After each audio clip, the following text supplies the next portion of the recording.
Bismillah. Assalamualaikum warahmatullahi wabarakatuh. Waalaikumsalam warahmatullahi wabarakatuh. Alhamdulillah hamdan katsiran tayyiban mubarakan fi kama yuhibbu rabbuna wa yarda. Wa ashhadu an la ilaha illallah wahdahu la syarika lah wa ashhadu anna Muhammadan abduhu wa rasuluh. Ya ayyuhalladzina amanu taqullaha haqqa tuqatih wa la tamutunna illa wa antum muslimun, amma ba'du. فإن أصدق الحديث كتاب الله وخير الهدي هدي محمد صلى الله عليه وسلم وشر الأمور محدثاتها وكل محدثة بدعة وكل بدعة ضلالة وكل ضلالة في النار. Ikhwan wa akhwati fillah, bapak-bapak, ibu-ibu, kaum muslimin dan muslimah, jamaah majelis taklim Masjid Al-Huda yang semoga dimuliakan oleh Allah Subhanahu wa ta'ala. Tidak ada kata yang patut kita ucapkan pada malam hari ini, 1 Muharram 1447 Hijriah, melainkan rasa syukur kita kepada Allah Tabaraka wa Ta'ala atas segala karunia nikmat yang telah Allah berikan kepada kita. Di antara kenikmatan-kenikmatan tersebut yang kita rasakan pada malam hari ini adalah Allah Subhanahu wa Ta'ala kembali mempertemukan kita di salah satu rumah Allah dari sekian banyak rumah-rumah Allah yang ada di muka bumi ini, yaitu Masjid Al-Huda, dalam rangka melaksanakan amalan-amalan ketaatan kepada Allah Subhanahu wa Ta'ala. Salat maghrib berjamaah, dilanjutkan dengan thalabul ilmi, dan berakhir dengan melaksanakan salat isya yang dikerjakan secara berjamaah pula. Semoga rangkaian amal-amal ketaatan yang kita lakukan pada malam hari ini semuanya diterima dan diridhoi oleh Allah Subhanahu wa Ta'ala. Bapak Ibu kaum muslimin dan muslimah rahimani wa rahimakumullah, tidak memperpanjang mukaddimah, kita akan lanjutkan materi kajian rutin kita. Kita masih membahas kitab yang ditulis oleh seorang ulama besar yang bernama Abu Abdillah Muhammad bin Ismail bin Ibrahim Al-Mughira bin Bardisbah Al-Ju'fi rahimahullah, yang terkenal nama beliau adalah Imam Bukhari rahimahullah. Adapun kitab yang kita bahas setiap bulan sekali, tepatnya di Kamis pekan keempat, sebagaimana malam hari ini ba'da maghrib, adalah kitab Al-Adabul Mufrad. Kitab Al-Adabul Mufrad. Baik, Bapak Ibu sekalian rahimani wa rahimakumullah, kita masih berbicara tentang bab seputar melembutkan ucapan kepada kedua orang tua. Bab melembutkan ucapan kepada kedua orang tua. Hari ini kita masuk asar yang nomor 9. Karena yang nomor 8 sudah kita tuntaskan bulan yang lalu. Jadi bulan yang lalu itu juga asar, bukan hadis Nabi. Bulan yang lalu itu perkataan para sahabat, bukan hadis Nabi. Hari ini juga demikian. Asar nomor 9. Yang akan kami bacakan ini adalah perkataan sahabat, bukan sabda Rasulullah Sallallahu Alaihi Wasallam. Makanya disebut dengan asar. Baik, asar nomor 9 saya bacakan. Kita perhatikan baik-baik. Dari Abu Nuaim mengabarkan kepada kami dari Sufyan. Nah, itu di situ sudah tercantum ya.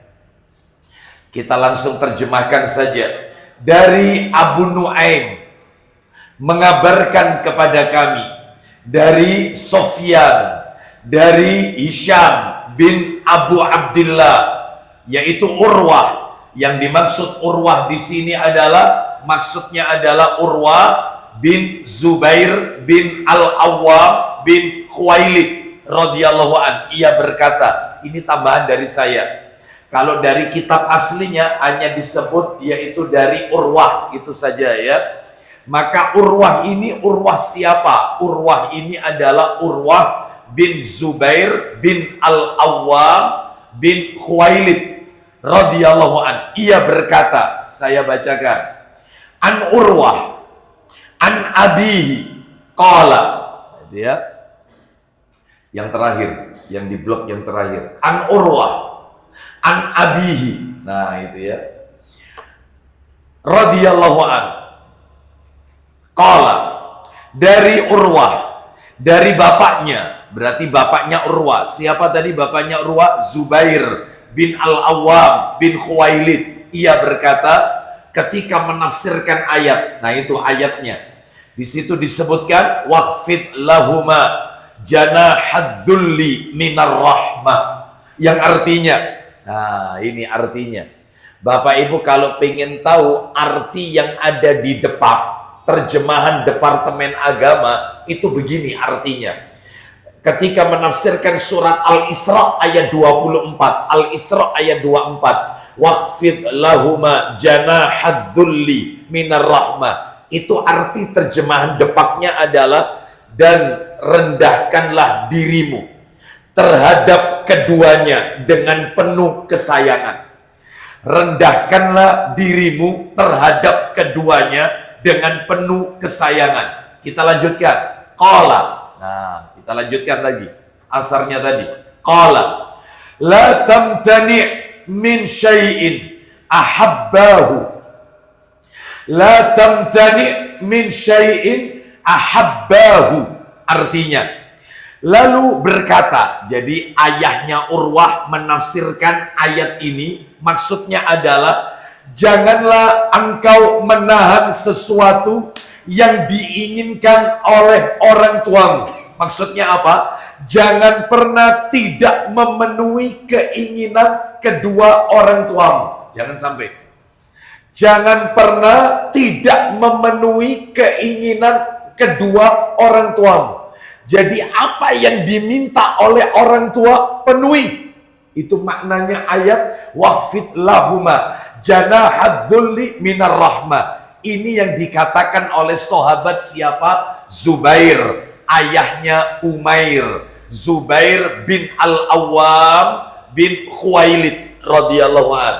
Ketika menafsirkan surat Al-Isra ayat 24, beliau mengatakan la tamtani min syai'in ahabbahu.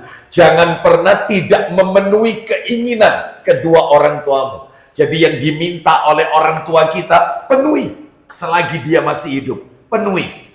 Lah kayak apa memenuhi permintaan orang tua ini? Lah ini yang akan menjadi bahasan kita malam hari ini, Bapak Ibu sekalian. Baik.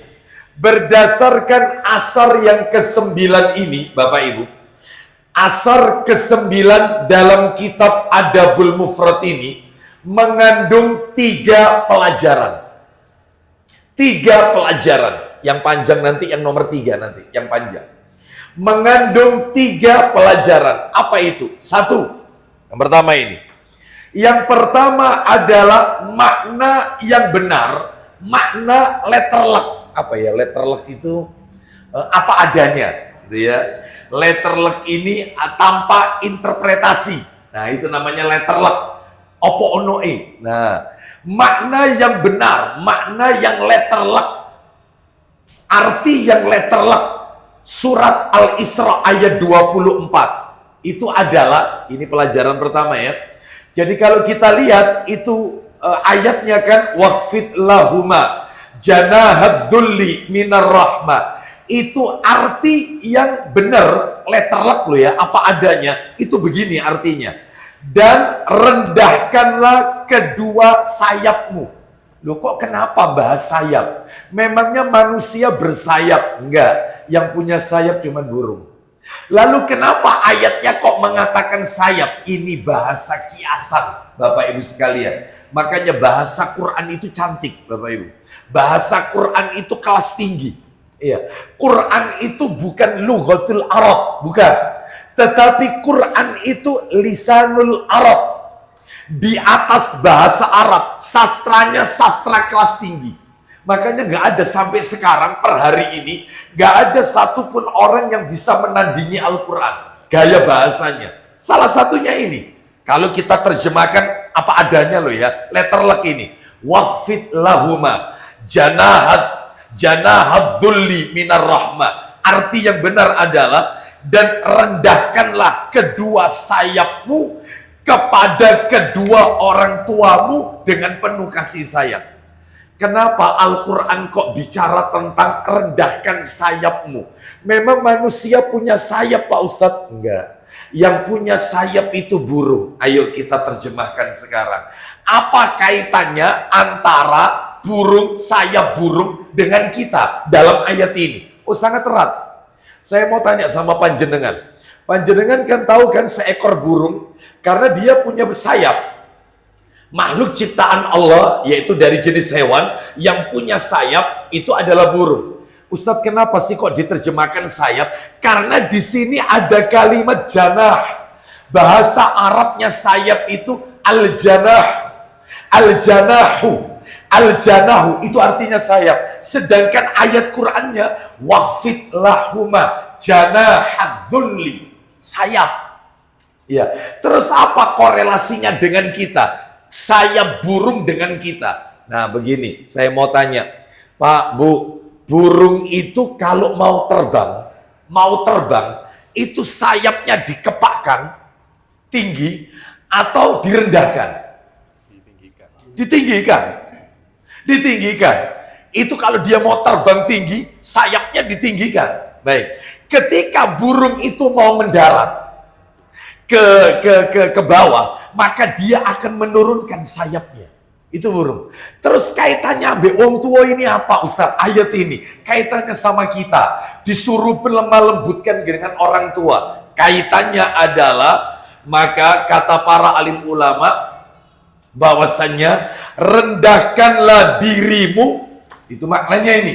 Rendahkanlah dirimu, bertawaduklah kalian di hadapan kedua orang tuamu. Jangan merasa lebih tinggi di hadapan orang tua. Jangan, nggak boleh. Biasanya penyakitnya orang yang status sosialnya tinggi, entah itu pendidikannya tinggi, ilmu agamanya tinggi, entah hartanya banyak, entah jabatannya tinggi, biasanya dia kalau bicara lebih tinggi, biasanya. Itu penyakitnya manusia yang status sosialnya tinggi.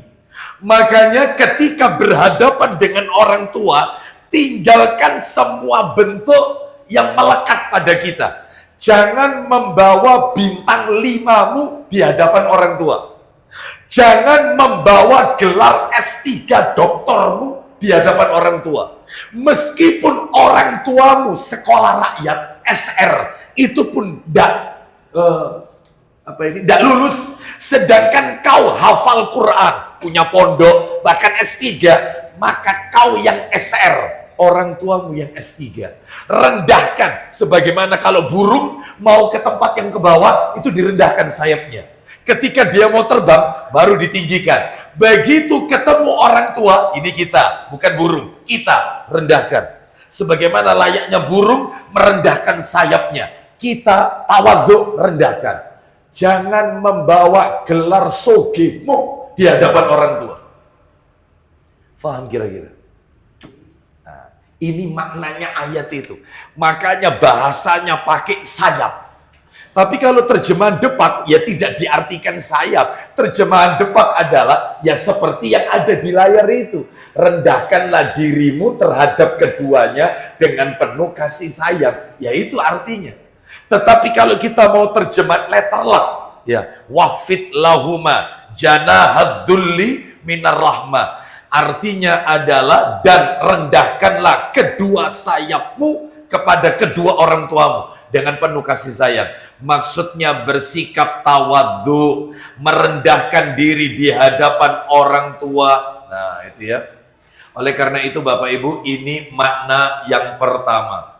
Jadi jangan bawa gelar di depan orang tua, jangan. Sebab anak itu biasanya kalau dia sudah tinggi, hafal Quran, orang tuanya nggak bisa ngaji.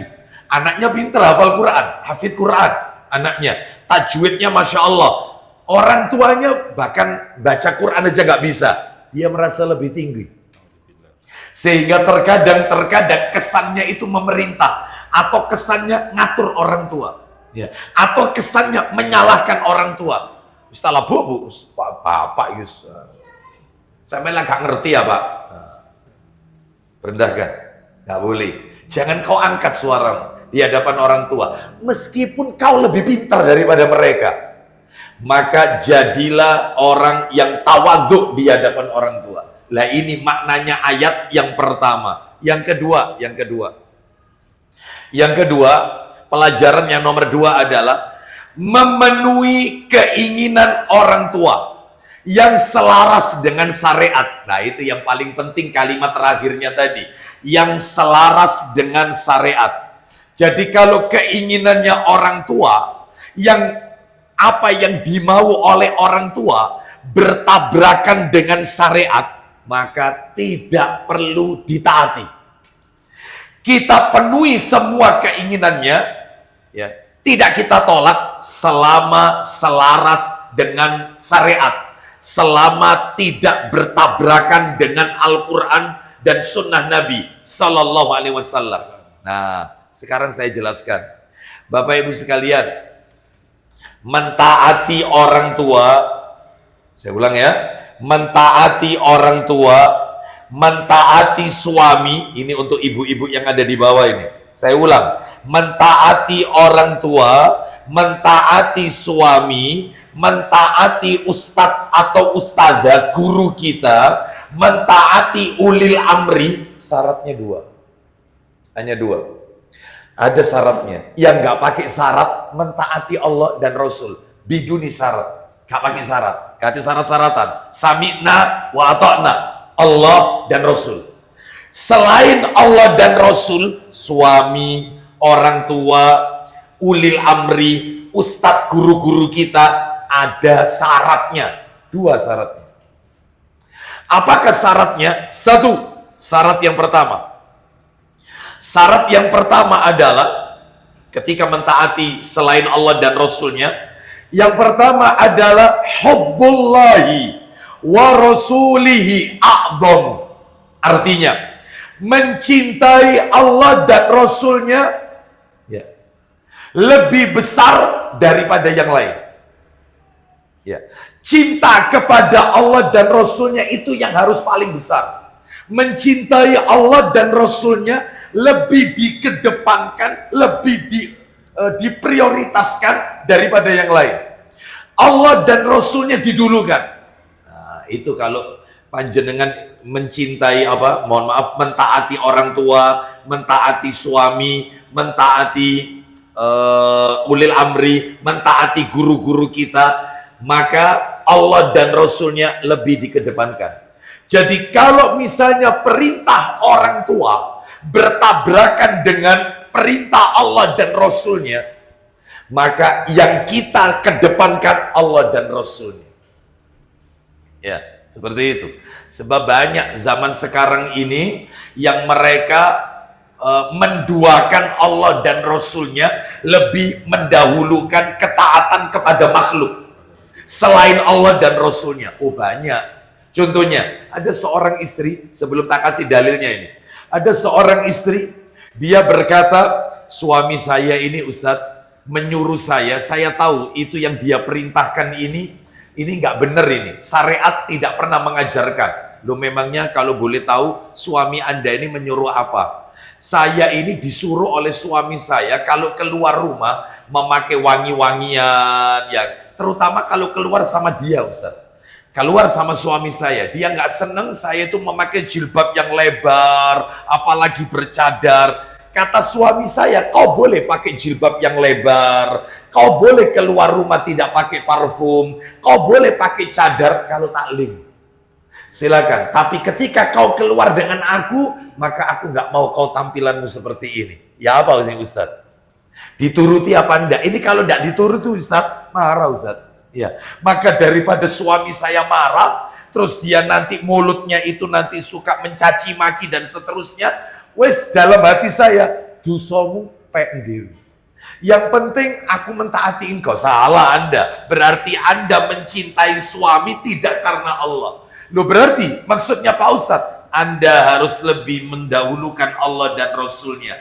Allah yang memerintahkan Anda untuk menutup aurat. Rasul yang melarang wanita keluar rumah tidak boleh memakai wangi-wangian. Ya, berarti perintah suami Anda bertabrakan dengan Allah dan Rasulnya. Sikap saya, dulukan Allah dan Rasulnya. Resikonya talak Ustaz. Dipikir saya istri durhaka, istri yang tidak taat sama suami, istri yang tidak mengikuti kata-kata suami. Udah.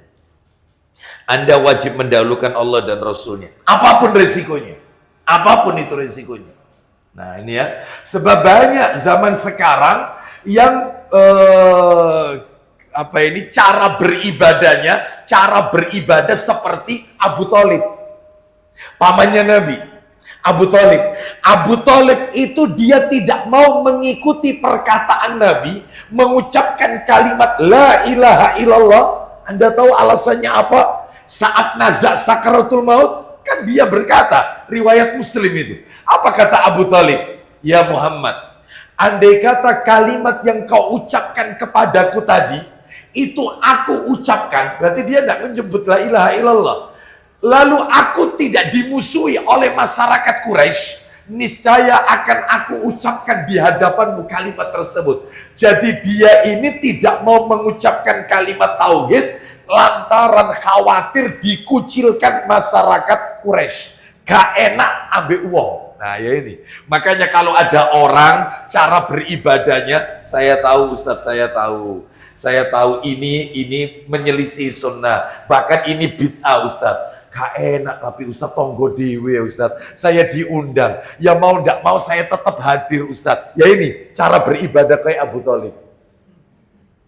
Anda tidak punya prinsip, berarti Allah dan Rasulnya Anda letakkan, Anda mencari ridho masyarakat, tetapi Anda mendatangkan murka Allah dan Rasulnya.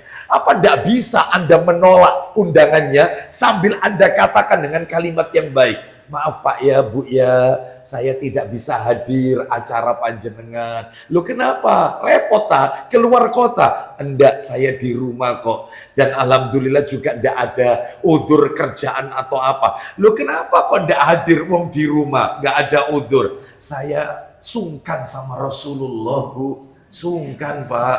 Saya enggak enak nanti kalau di hari kiamat ketemu Rasulullah lalu beliau tanya sama saya, kenapa kau lakukan perbuatan itu? Bukankah aku tidak pernah mengajarkan?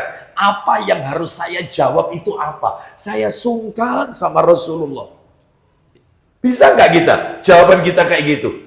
Kenapa kita sungkan sama tetangga? Nggak sungkan sama Allah. Itu artinya Anda mendahulukan kepentingan seluruh makhluk di muka bumi ini daripada Allah dan Rasulnya Sallallahu Alaihi Wasallam. Makanya syarat yang pertama ini kalau taat kepada manusia, entah itu suami, entah itu ustadz, entah itu orang tua, entah ulil amri, syarat pertama Allah dan Rasulnya dikedepankan. Mana dalilnya? Dalil. Silakan dibuka, dibantu. Sahih Muslim nomor asli ya, nomor 44. Sahih Muslim nomor 44. Kita dengarkan.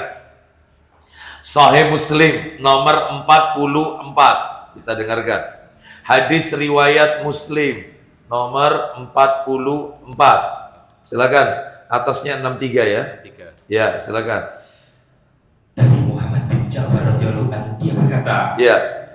aku mendengar Qatadah menceritakan hadis dari Anas bin Malik radhiyallahu anhu. Dia berkata, Ya, silakan. Kita dengarkan.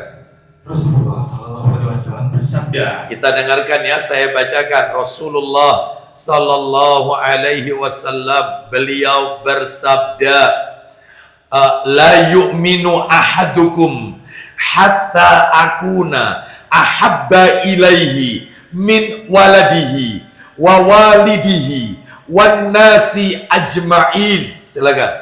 Tidaklah sempurna keimanan salah seorang dari kalian. Ulang lagi. Tidaklah sempurna keimanan salah seorang dari kalian. Sekali lagi. Tidaklah sempurna keimanan salah seorang dari kalian. Hingga aku lebih ia cintai daripada anaknya, terus orang tuanya, terus dan manusia seluruhnya. oh, jelas sekali. Imannya seseorang tidak sempurna sampai dia mencintai aku melebihi daripada cintanya kepada anaknya, orang tuanya, dan seluruh manusia. Jadi makanya kalau taat kepada orang tua, kita harus penuhi semua keinginan orang tua, itu ada syaratnya. Tidak dipukul rata, digebiar uya. Yang penting yang diminta orang tua, maka harus kita turuti. Lihat dulu, melanggar aturan syariat atau tidak. Baik. Contoh lagi, contoh. Ada orang tua berwasiat kepada anaknya. Nah, kalau nanti ibu meninggal, ini harta peninggalan ayahmu, warisan ayah atau warisannya ibu, kamu bagi rata ya dengan adikmu yang perempuan. Ini jelas bertentangan, bertabrakan dengan Al-Quran. Padahal di dalam Al-Quran laki-laki 2 bagian, wanita 1 bagian. Maka wasiat ini tidak boleh dijalankan.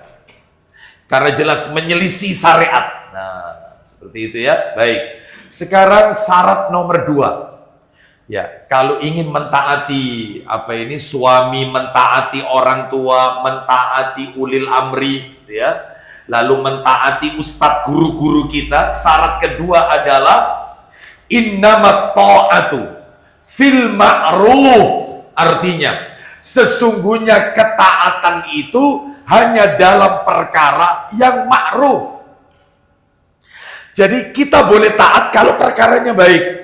Tapi kalau perkaranya tidak baik, tidak boleh kita taati. Mana dalilnya? Dalil. Ayo dibuka Sahih Bukhari. Nomornya 7257. 7257. Sahih Bukhari. Kita dengarkan 7257. Sahih Bukhari.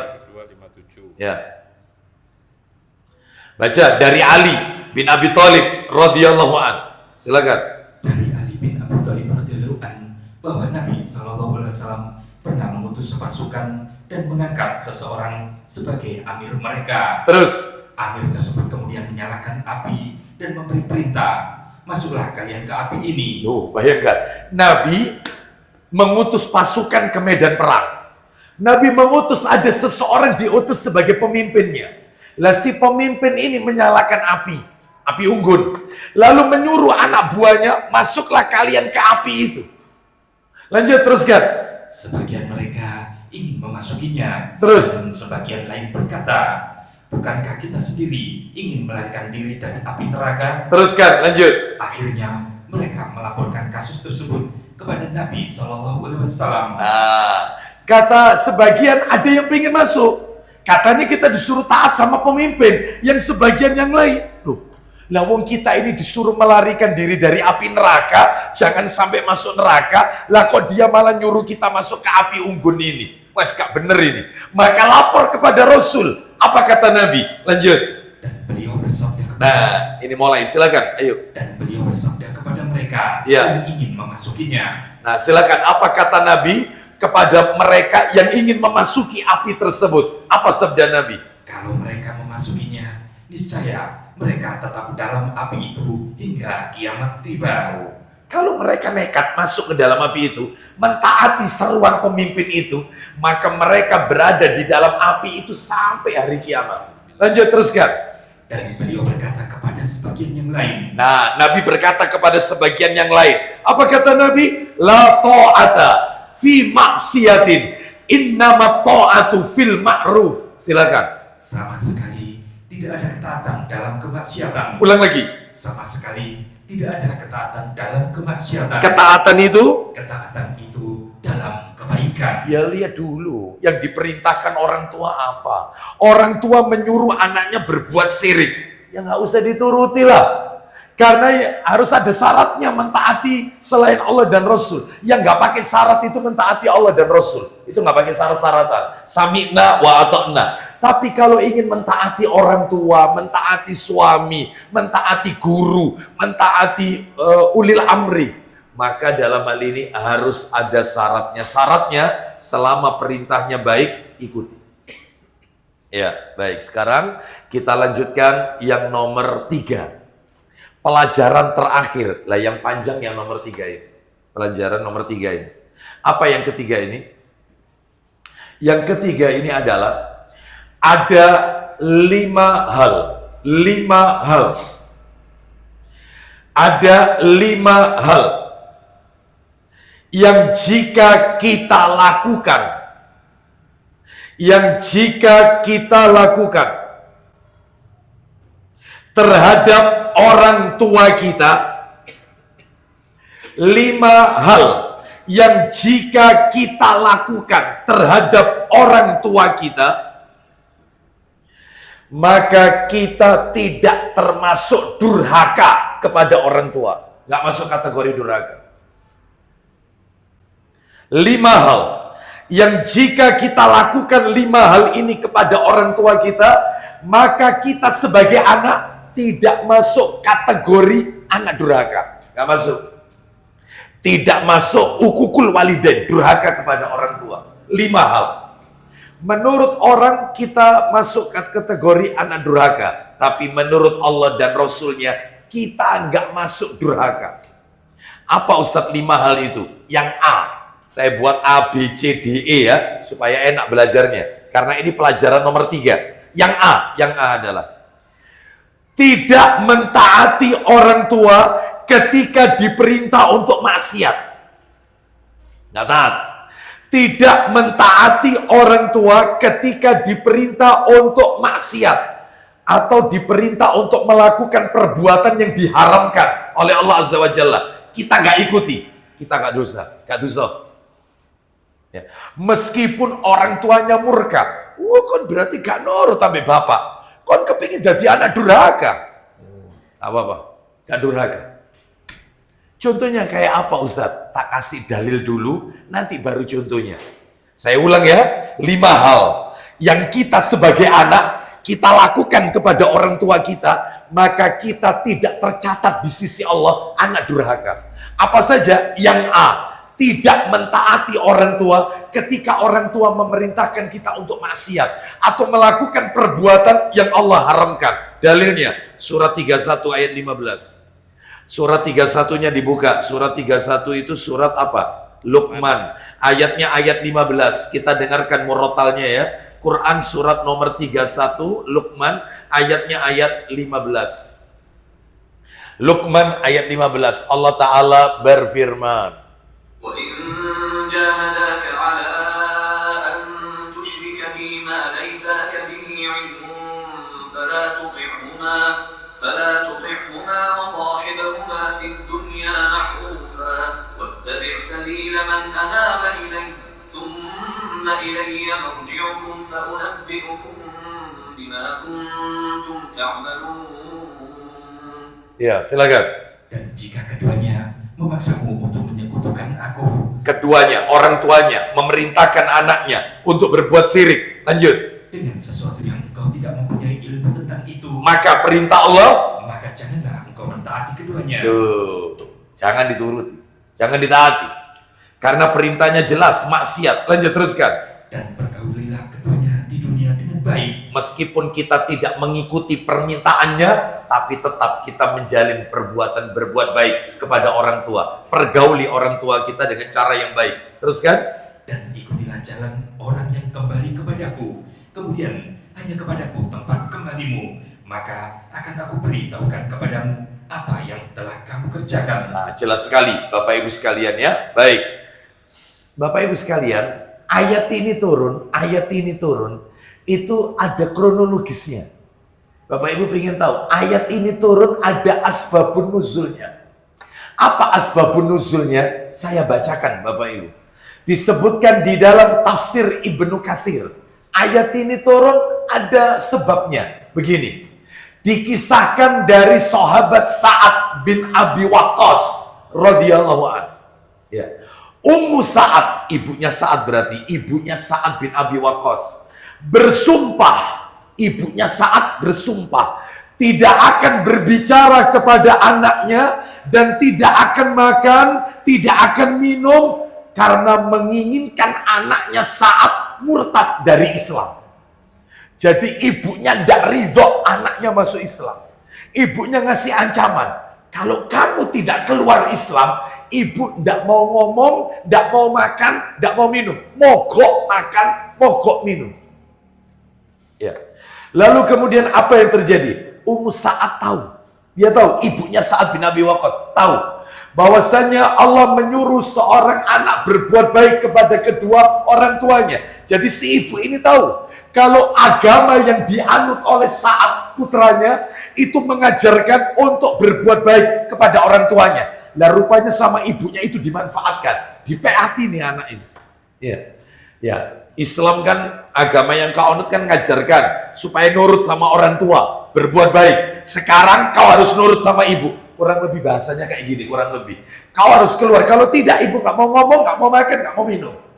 Jadi dia tahu ajaran Islam menyuruh untuk berbuat baik kepada orang tua. Sama ibunya dimanfaatkan. Hatinya si anak ini dipakai, yaitu dalil, memakai dalil, ya di dalam Islam anak suruh berbakti. Apa yang terjadi? Yang terjadi adalah bahwasannya selama 3 hari ternyata Sa'ad bin Abi Waqqas radhiyallahu anhu tidak mau keluar Islam. Beliau tetap kekeh mentauhidkan Allah Azza wa Jalla. Kemudian selama 3 hari ibunya Ummu Sa'ad tidak makan dan tidak minum.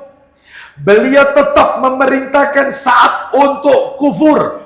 Ya, lah sebagai seorang anak tidak tega lihat ibunya. Dia tidak tega merasa iba dengan ibunya. Namun ketika ayat itu turun Luqman ayat 15, maka semakin mantaplah keimanan Sa'ad ya untuk semakin jauh dari yang namanya kemurtatan. Dan ia pun berkata kepada ibunya, wahai ibu, andai kata kau punya 100 nyawa, kau punya 100 nyawa, padahal manusia kan punya nyawa cuma 1. Kau punya 100 ruh, dan tiap ruh itu keluar satu persatu. Maka aku tidak akan pernah keluar dari Islam. Melihat anaknya ini kekeh, ya, tidak mau keluar Islam, tidak mau murtad, maka sang ibu pun kalah. Akhirnya mau makan, mau minum, dan akhirnya mau dia diajak oleh Sa'ad masuk ke dalam Islam. Masya Allah. Nah itu. Awalnya iba. Lihat ibunya nggak tega 3 hari nih nggak makan, nggak minum. Merasa iba. Turun ayat. Luqman ayat 15. Jika orang tuamu menyuruhmu berbuat syirik, jangan ikuti permintaannya. Maka imannya tambah kuat, langsung dia berkata, andai kata ibu punya 100 nyawa, dan tiap nyawa itu keluar dari jasadnya ibu, aku tidak akan pernah keluar dari Islam. Oh, jadi intinya adalah bahwasannya taat kepada orang tua ada syaratnya. Jadi yang pertama yang tidak termasuk durhaka, yaitu tidak mentaati orang tua ketika diperintahkan maksiat. Saya mau tanya sama panjenengan, kasus ini realita di masyarakat. Sang bapak nyuruh anaknya, tukokno bapak rokok. Ya apa ini? Dituruti apa tidak? Belikan bapak rokok. Ya, Anda tahu kan rokok hukumnya apa? Sepakat ulama. Ya, 4 imam mazhab mengatakan haram. Rokok haram. Baik ya. Itu nyebut nama merek lagi. Ya, merek tertentu ya. Belikan. Lah si anak sudah taklim, rokok ini haram. Maka si anak mengatakan, enggak, aku enggak mau membelikan. Si bapak murka, nyumpai anaknya. Memang anak durhaka, bapak enggak ridho dunia akhirat. Kamu tidak nurut, tidak mau mentaati perkataannya bapak. Ya, gak apa-apa. Anda tidak termasuk anak durhaka. Ya, tidak termasuk. Kemarin ada lagi contoh kasus. Ada seorang ikhwan kita, Ustadz, saya itu rencana Ustadz bulan Zulhijjah ini Ustadz mau punya hajat Ustadz, menghitankan putra saya, mumpung liburan sekolah. Lah terus masalahnya apa? Anda pengen tanya masalah hukum khitan, walimatul khitan? Enggak Ustadz, saya enggak tanya itu.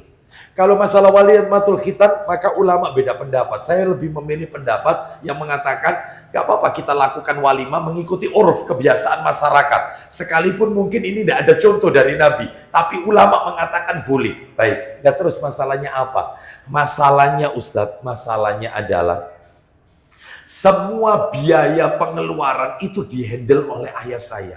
Karena dia merasa anak-anaknya, dia merasa senang punya cucu ini, putu ini, senang sekali.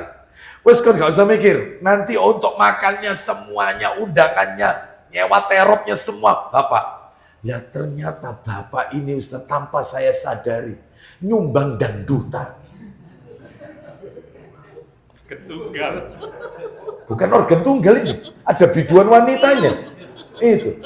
Lah saya baru tahunya dikabari itu. Wes, loh Pak, nanti acaranya itu Pak pengajian, ya baca Al-Quran, terus sambutan mewakili keluarga, ceramah agama, doa penutup. Oh gak ngono.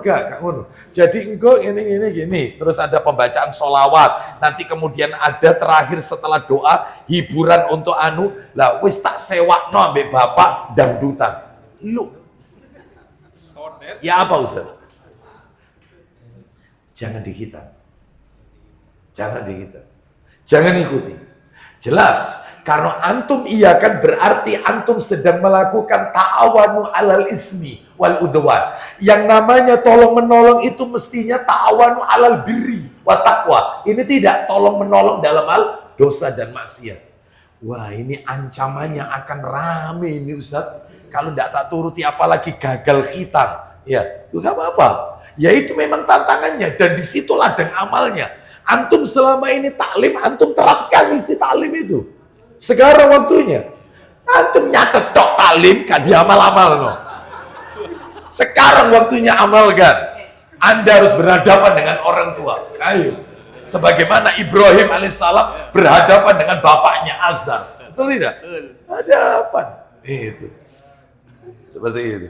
Ada seorang ustadz mengeluh kepada saya perkara ini ya. Itu. Ya Allah Ustaz, ternyata Ustaz poligami ruwet Ustaz. Ruwet weker to ayu Ustaz. Ya itu resikonya. Antum berani menjalani sunnah, ya antum mau duduk tenangnya, nggak bisa. Antum memutuskan untuk ta'addud zaujat poligami, berarti antum sedang memutuskan perkara besar. Yang itu tentunya ya bikin antum nggak tenang. Iya Ustaz nggak tenang, selesai. Ada selama ini antum ngisi kajian, kita harus sabar, kita harus ngikuti sunnah Nabi. Ya lakukan, ya terap, no, ojo ngomong, no. Betul tadi ya? Iya, terapkan, katanya sabar, sabar. Antum bisa sabar dengan ahli bid'ah, gak iso sabar ambil istri. Sabar, ayo. Itu ya. Berangkat. Ya. Jadi Bapak Ibu sekalian, maka ilmunya harus diterapkan. Akhirnya alhamdulillah mungkin dengan pertolongan Allah Azza wa Jalla dijelaskan anaknya dan seterusnya dengan cara yang baik. Alhamdulillah, sekalipun tetap ada tambahan seperti pembacaan sholawat dan seterusnya, tapi dangdutan tidak ada. Alhamdulillah. Cancel, ya, cancel. Lah DP ini bapak terus si opo iku kan? Tak ganti Pak, tak ganti. Tak ganti. Ojo khawatir, uangnya bapak hilang, tak ganti. Ya wes ngono, transfer. Itu gak apa-apa, ya gak apa-apa. Harus berani. Jadi itu yang nomor satu ya. Nomor dua, yang tidak termasuk durhaka kepada orang tua. Yang nomor dua adalah meninggalkan ta'assub jahiliyah, fanatik golongan. Meninggalkan ta'assub jahiliyah, fanatik golongan. Ya. Maksudnya apa? Maksudnya adalah meninggalkan membela keluarga, meninggalkan membela suku atau marga atau terah ya betul ya, terah yang berada di atas kebatilan, tinggalkan. Kalau keluarga, suku, marga itu berada di atas yang hak, kebenaran, gak apa-apa. Tapi kalau kita ini fanatiknya, fanatiknya kepada keluarga yang di situ di atas kebatilan, maka ini yang namanya berarti mentaati manusia di atas yang lainnya. Lebih mendahulukan mencari ridho manusia ketimbang ridho Allah dan Rasulnya Sallallahu Alaihi Wasallam. Ya, jadi dia lebih mencari kemurkaannya Allah dan kemurkaan Nabi Sallallahu Alaihi Wasallam. Maka tinggalkan ta'assub jahiliyah, fanatik golongan. Selama golongannya itu berada di atas kebenaran, nggak apa-apa. Kita fanatik karena kebenaran. Bukan sukunya. Tapi kalau karena marga, suku atau terahnya di atas kebatilan, kita belain mati-matian. Maka ini yang namanya berarti dia lebih mentaati manusia daripada mentaati Allah dan Rasulnya Sallallahu Alaihi Wasallam. Mana dalilnya? Dalil. Silakan dibuka Ibnu Majah. Ibnu Majah nomornya 3948. Ayo dibuka. 3948.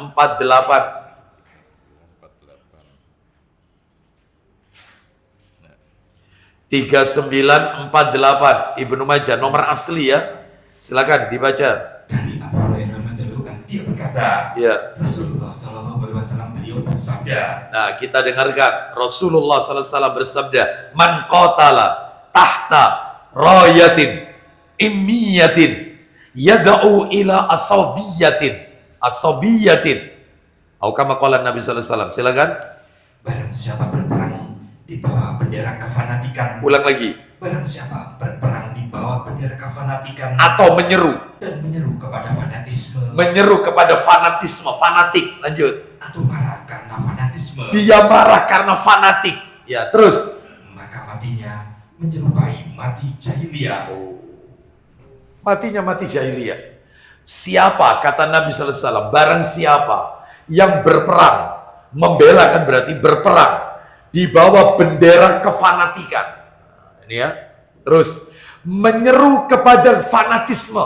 Dia mengajak orang bukan kembali kepada Allah, ngajak orang untuk mengikuti golongannya. Maka nggak boleh yang kayak begini. Makanya tugasnya dai itu mengembalikan umat kepada jalan Allah, bukan kepada pemahamannya, bukan kepada mazhabnya. Kan kita nggak boleh fanatik kepada mazhab, fanatik kepada bendera tertentu, fanatik kepada ormas tertentu, fanatik kepada partai tertentu. Nggak boleh. Ini kalau mereka berjuang karena belain partai, belain mazhab, maka terus juga mereka menyeru kepada fanatisme mazhab, fanatisme golongan, ya, atau mereka marah karena fanatik, ya, marahnya bukan karena Allah dan Rasul, karena fanatik, maka matinya menyerupai mati jahiliyah, ya, bahaya ini, ya. Ustadz, mati jahiliyah ini maksudnya apa? Kata para alim ulama, mati jahiliyah ini bukan berarti mati kafir, bukan. Tapi yang dimaksud mati jahiliyah ini maknanya adalah mati dalam keadaan tersesat. Seperti orang-orang jahiliyah yang sebelum mengenal Islam di zaman Nabi Sallallahu Alaihi Wasallam. Ya kayak begitu matinya. Bukan mati dalam keadaan keluar Islam, bukan. Lawang dia sudah baca syahadat. Ya, dia pun juga mendirikan sholat. Ternyata dia fanatik kepada satu kelompok. Jadi dia itu mati-matian ya membela kelompoknya ya sampai membuat kartu anggota. Fanatik ini sudah, ya, kartu anggota. Sampai-sampai dikatakan kalau nanti meninggal dunia ditanya mungkar nakir, marrobuka, wa madinuka, wa man nabiyuka, jangan dijawab. Tokno kartu anggota. Ini fanatik kan? Ini kalau mati, ya, maka kata Nabi matinya mati jahiliyah. Bukan mati kafir, lawang dia sholat kok. Mati di atas kesesatan, sebagaimana layaknya orang-orang jahiliyah yang sebelum mereka mengenal Islam, mereka mati. Baik, waliyadzubillah. Saya tambahkan dalil. Coba dibuka riwayat Imam Ahmad. Riwayat Imam Ahmad. Nomornya 16375. 16375. Riwayat Imam Ahmad. 16.375. Ayo baca dari Abbad. Betul, dari Abbad bin Katsir Asy-Syami. Silakan. Dari Abbad bin Katsir Asy-Syami, dari seorang penduduk Palestina, dari salah seorang dari mereka, Ya. yang bernama Fasilah. Fasilah. Sesungguhnya dia berkata, Saya mendengar bapakku. saya telah mendengar bapakku berkata, saya telah bertanya kepada Rasulullah SAW. Apa pertanyaannya? Lalu saya berkata, Silakan. wahai Rasulullah, Apakah apakah termasuk dari fanatik golongan jika jika seseorang menyukai kaumnya? apa orang itu termasuk fanatik golongan, wahai Rasulullah? Kalau orang itu menyukai kaumnya, menyukai kelompoknya. Lanjutkan. Beliau bersabda, Silakan. tidak. Tidak, tapi Tapi yang termasuk fanatik adalah seseorang laki-laki menolong kaumnya, padahal dia melakukan penganiayaan. nah itu baru yang namanya fanatik. Dia tahu kelompoknya, kaumnya melakukan kesalahan, sik dibelani. Keluarganya di atas kebatilan masih dibela. Ya. Maka yang seperti ini namanya fanatik. Kalau orang itu menyukai suatu kaum, menyukai kelompoknya, maka dalam hal ini itu diperbolehkan, nggak apa-apa. Ya, yang tidak boleh itu kalau kita mengetahui orang yang kita sukai, kaum yang kita sukai tadi, keluarga yang kita cintai tadi melakukan kebatilan dan justru kita bela, maka itu yang namanya fanatik. Makanya kalau kita meninggalkan fanatisme keluarga karena keluarga melakukan kebatilan, kita tidak termasuk anak yang durhaka, nggak termasuk. Sebab ada yang seperti ini Bapak Ibu sekalian. Ada orang tua kekeh bilang anaknya, bapak ndak mau punya mantu kecuali wong Arab. Ya. Kalau kamu hubungan selain Arab, orang pribumi, gak oleh warisan nih bapak. Ada yang kekeh gini ada nggak? Ada. Orang yang mulia di sisi Allah bukan orang Arab. Inna akramakum indallahi atqakum. Yang mulia, yang paling mulia di sisi Allah bukan orang Arab, bukan non-Arab, bukan orang India, bukan orang Pakistan, bukan. Tetapi yang mulia di sisi Allah mereka yang bertakwa kepada Allah Azza wa Jalla. Lah ini berarti sudah fanatik kepada kelompok. Ya, seakan-akan kalau selain Arab, maka ini adalah sesat atau tidak baik. Enggak. Buktinya banyak orang Arab sing mendem ya wage orang Arab banyak. Ya, yang kena narkoba kata ada. Saya punya kenalan, yaitu saya tahu itu mereka itu terjebak pada narkoba. Padahal orang Arab ada seperti itu. Oleh karena itu jangan fanatik kepada kelompok. Kalau kelompok tersebut dalam kebatilan, ya, fanatik kepada anak cucu Rasul. Wah, tapi palsu. Lah kalau dia fanatik kepada anak cucu Rasul yang mengklaim sebagai keturunan Nabi, itu mereka berada di atas sunnah, berada di atas ajaran yang hak. Apa-apa. Tapi anehnya malah menyelisihi Rasul sallallahu alaihi wasallam. Iya, makanya saya kan pernah nyampaikan ya, saya pernah ditegur oleh beberapa orang Arab karena saya beberapa kajian saya dalam ceramah kajian saya itu suka sedikit-sedikit nyenggol mereka, ya, nyenggol anak keturunan Nabi, anak cucu Rasul, entah itu habaib, entah itu apapun itu namanya, ya. Apa katanya? Ustadz jangan gitu loh. Iya. Ustadz ini bukan orang Arab loh. Jangan main-main. Kalau bicara hati-hati kalau bicara. Saya bilang, antum tahu? Iya. Saya memang bukan orang Arab karena orang ayah saya bukan orang Arab, orang India. Tapi antum harus tahu ibu saya, tak sebut nama marga ibu saya ya, tak sebut. Iya. Siapa? Ibu saya orang Arab, marganya adalah Barakuan. Loh, dulurku cucu Rasul. Kita orang gitu loh, jomo Ustaz. Awalnya kenceng. Ayo, mau apa sekarang? Jangan fanatik.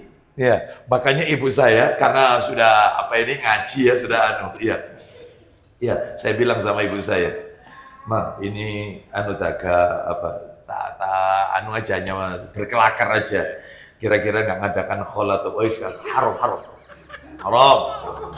Ya, ini anak cucu Rasul yang salafi. Yang lurus. Yang selamat dari yang seperti itu. Silakan Anda mengaku anak cucu Rasul yang asalkan berdiri di atas sunnah Nabi sallallahu alaihi wasallam. Lah ini malah menyelisih sunnah. Masa anak cucu Nabi flexing? Masa anak cucu Nabi pamer harta? Masa anak cucu Nabi lisannya seperti itu? Nah, berarti tidak mencocoki sunnah Nabi sallallahu alaihi wasallam. Bahkan ada ustadz kita, Ustadz Salim ya. Ustadz Salim belakangnya apa itu? Al-Mughdhar. Oh itu garisnya jelas itu. Iya, keturunan itu Al-Mughdhar. Ya, seperti itu. Tapi beliau tegar di atas Quran dan sunnah. Masya Allah. Ya, baik. Kita lanjutkan. Jadi jangan bangga dengan keturunan tertentu, ya. Terus marga tertentu, suku tertentu, jangan. Kalau mereka di atas kebatilan. Baik. Nomor 3, C. Yang C. Tidak termasuk durhaka, yang C. Saya lanjutkan dikit ya, setelah itu kemudian azan dan langsung sholat ya, sholat isya. Yang C adalah memberikan kesaksian yang benar atau jujur. Memberikan kesaksian yang benar atau jujur sekalipun memberatkan orang tua. Nggak apa-apa. Kita nggak termasuk anak durhaka. Memberikan kesaksian yang benar atau jujur sekalipun memberatkan orang tua. Sekalipun memberatkan orang tua. Mana dalilnya? Dalil. Kita beri 2 dalil. Dua-duanya dalam Al-Quran. Surat An-Nisa ayat 135. An-Nisa 135. Surat nomor 4. An-Nisa. Ayatnya 135. Kita dengarkan. Allah Ta'ala berfirman. An-Nisa 135. يا أيها الذين آمنوا كونوا قوامين بالقسط شهداء لله ولو على أنفسكم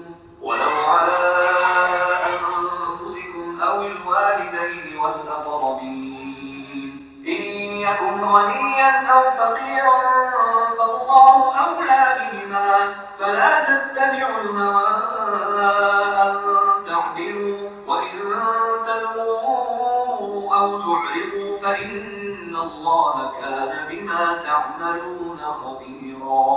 Silakan. Wahai orang-orang yang beriman, Ya.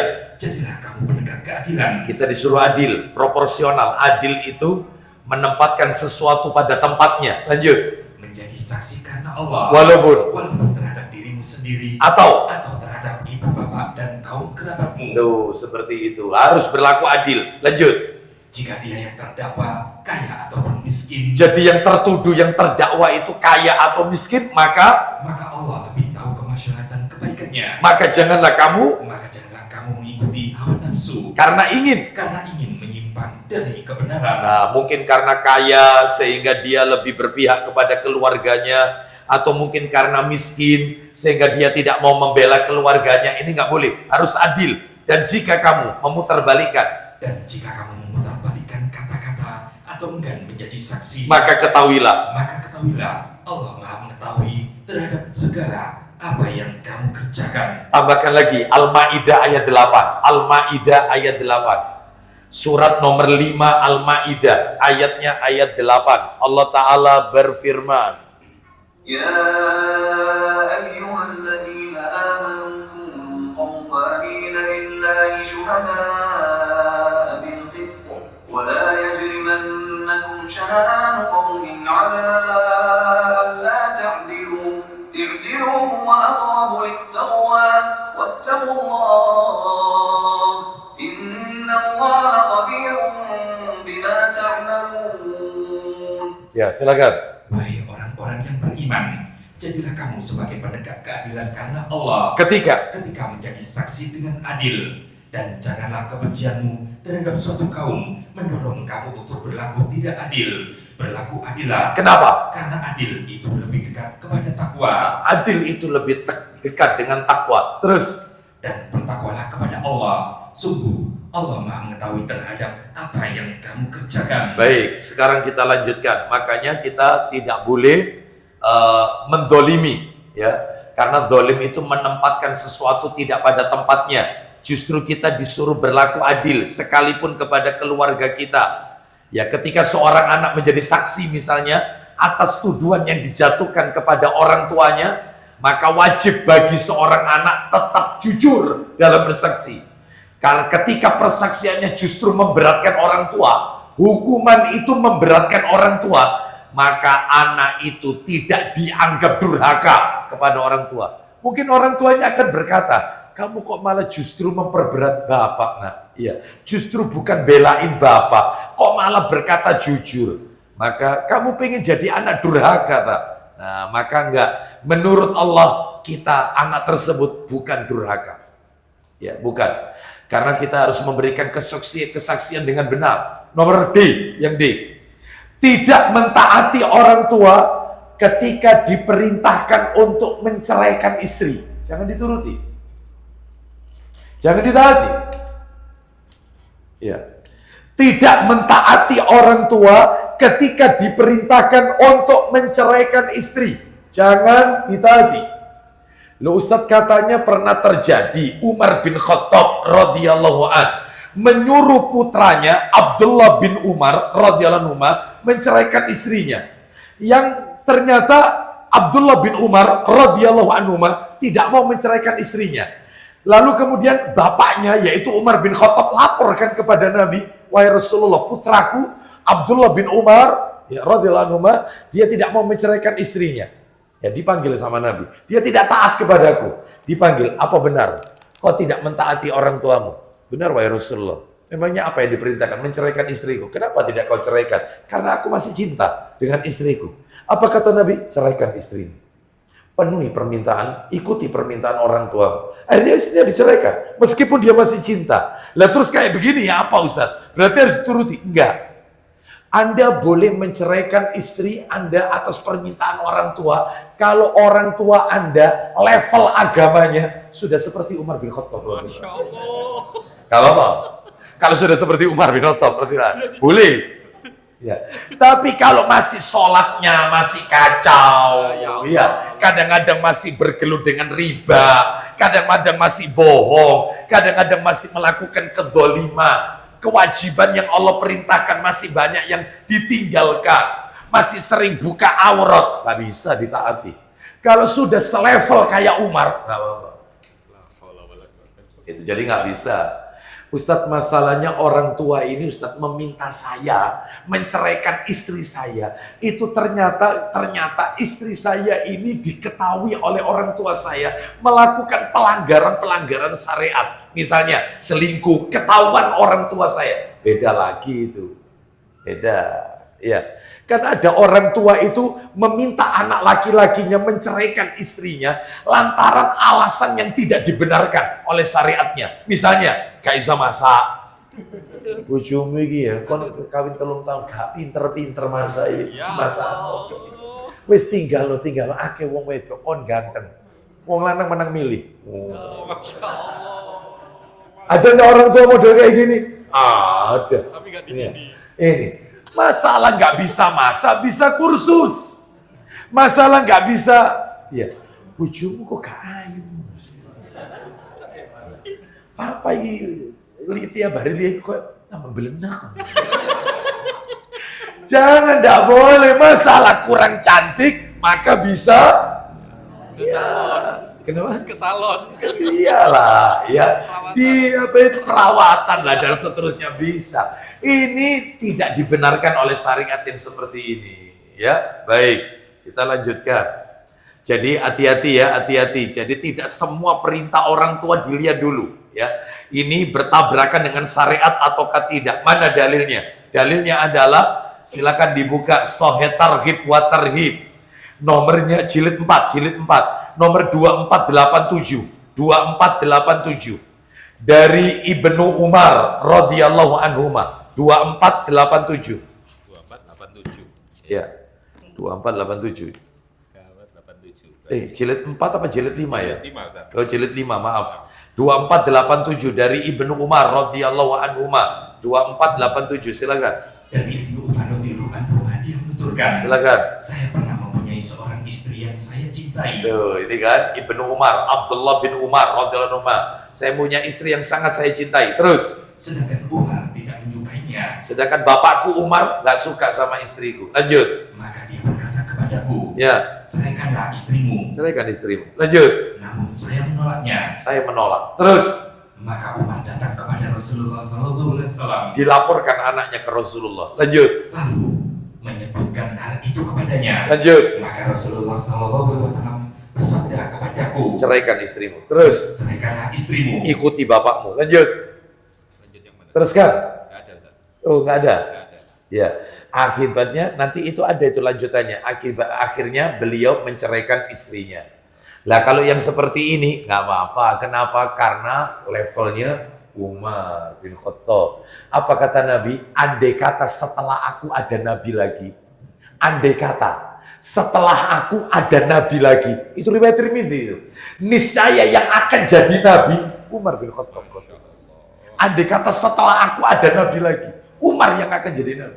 Bukan Abu Bakar loh, Umar. Level tingkat keagamaannya luar biasa. Lah kalau orang tua kita sudah sama seperti Umar bin Khattab, ya nggak apa-apa.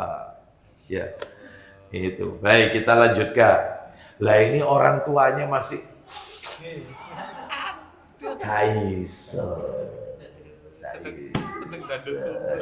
masih suka seneng lian dangdutan, seneng mendengarkan tembang kenangan, guys. Jangan turuti. Kecuali tadi ya, alasan yang dibenarkan ya, karena istrinya melakukan pelanggaran syariat. Yang kelima, tidak mentaati orang tua dalam masalah pemilihan calon pasangan. Tidak mentaati orang tua dalam masalah pemilihan calon pasangan. Ya. Si bapak mengatakan, wis talana, ambil Abu Aslam. Anaknya nggak mau, enggak, aku maunya sama Abu Hurairah. Misalnya, ini bisa ya. Maka nggak apa-apa yang seperti ini, nggak taat sama orang tuanya, nggak apa-apa. Ya. Mana dalilnya? Dalil Sahih Bukhari. Jadi alasan anaknya masuk akal karena tidak mau dimadu kan gitu kan. Nah, masuk akal. Sahih Bukhari nomor 5136, 5136. Baca dari Abu Hurairah. Ya sudah cukup sama tadi.